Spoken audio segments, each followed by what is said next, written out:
Do we hear a theme here? Freedom versus force, or force versus freedom.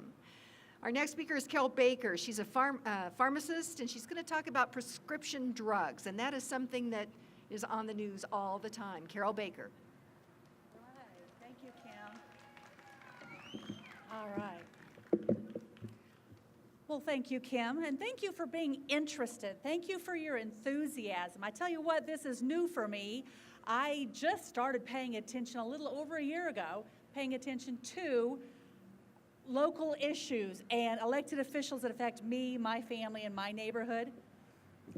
So it's time for me to learn a little more. If I'm going to join the conversation, Kim, there's so much I have to learn, but if I'm going to be in the conversation, healthcare is something I may have something to offer after a 32-year career in pharmacy. So I attended a workshop for community activists. Do you want to move that? Just a little bit. Thank you, Kim. To attend a workshop to encourage activists about issues that are relating to health of Coloradans. Okay, they talked about health and barriers to the health we would want to achieve. And you know what I thought about? I could watch what I eat. I could get a little more exercise. I could probably sleep better. And I would imagine there are a lot of people in that boat. That was my thought. The rest of the group came up with transportation, affordable health care plans, reaching out to underserved groups in areas, and then prescription drug pricing. Okay, that got my attention. I have a little bit to say about that.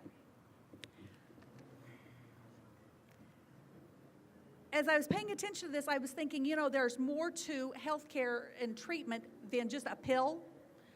You know, it's easy for me to just think of a pill. We can't take a Lipitor to lower our cholesterol to reduce our risk of cardiovascular events and then still eat whatever we want to eat and never get any exercise. There's more to it than the prescriptions. There are other options. There are other choices.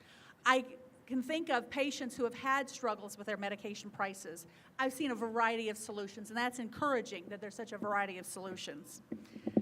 This same group, however, then talked about tactics, about how to accomplish legislation to help solve these problems, and then how to get our legislators to do it, to appeal to their emotions by coming up with our story, individual stories about how a hardship it's been on us to have an expensive medication.